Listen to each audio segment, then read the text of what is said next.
How to grow hostas indoors. Hostas are flowering plants that originated in Southeast Asia. They were imported to Europe in the 1700s and to the US in the 1800s. They can be grown outdoors in cool climates or in cool, shady spots in warmer climates. Hostas can be grown indoors if they are given the right lighting conditions. They are low-maintenance plants that need little attention in order to thrive. They rarely need fertilizer and they don't need a high humidity level.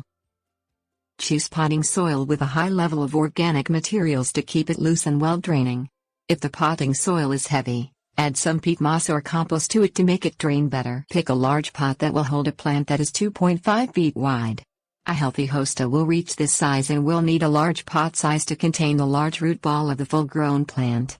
Some indoor hosta growers use a plant trough that will accommodate the wide plant. Add the potting soil to the pot without packing the soil tightly.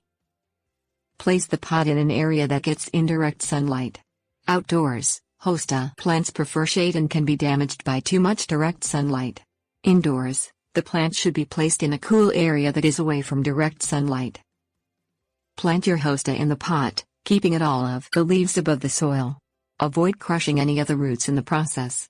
The roots should be separated from each other gently if the plant is root-bound to allow the roots to establish themselves more easily. Water the hosta thoroughly until the water drains through the bottom of the pot.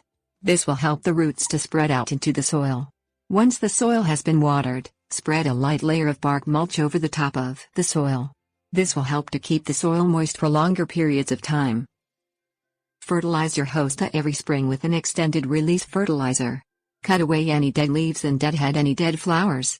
This will keep the flower's energy concentrated on the healthy stems, leaves and flowers and keep the plant producing more flowers.